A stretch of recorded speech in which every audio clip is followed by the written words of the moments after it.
Welcome back. So we are in chapter 9, which is called as Design Thinking in Action. This short chapter gives you an overview of how does a typical design thinking workshop look like. Now, the objective of writing this book was to essentially make myself superfluous as a coach, because everywhere I can't go and everywhere I don't want to really go.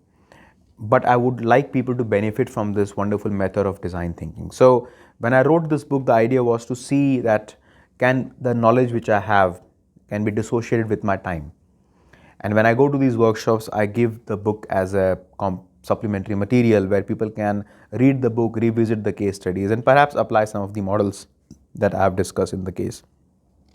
So when you do a design thinking workshop, a good advice for you is to get a bunch of about 25-30 people for 2 days in a physical setup and try to see through that what are the various models that you could run them through.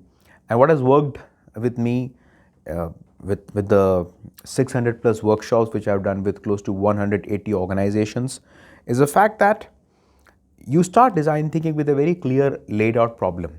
Starting design thinking with teach me design thinking kind of an objective doesn't really make sense. You should have a very concrete problem where people think it as an existential priority for them, and then you go about solving that problem. You can come up with your own version of design thinking. For example, Accenture has a form methodology, which is inform, formulate, freeform, transform, and outperform.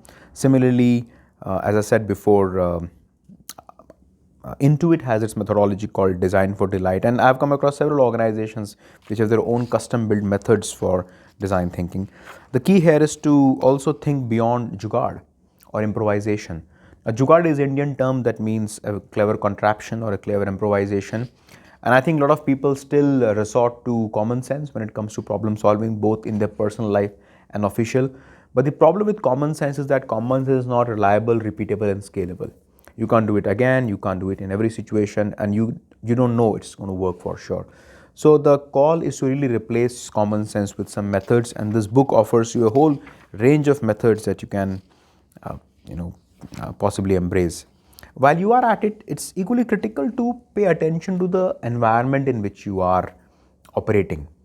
I think innovative organizations pay a lot of attention not only to the people whom they get in, but also where they are working. Do you bring nature into your office? Do you allow people for having self-expression, or does your structure eke of hierarchy and rules and regulations?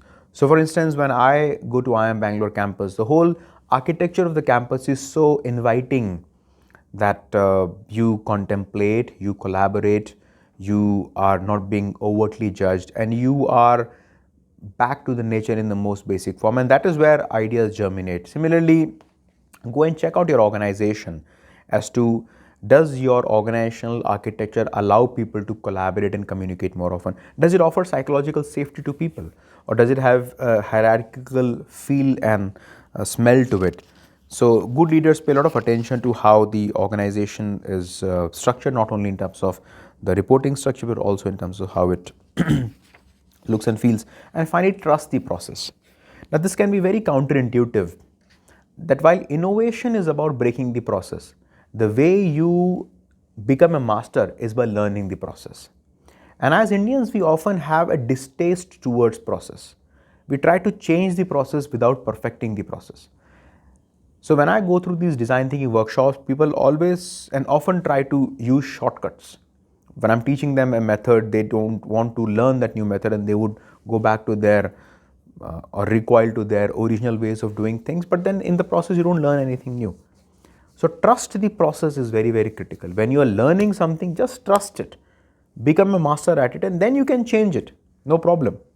But trusting the process is very critical when it comes to problem solving, and there is no better person than Christopher Nolan, who very much said, my favorite director, who very much said that breaking rules isn't interesting.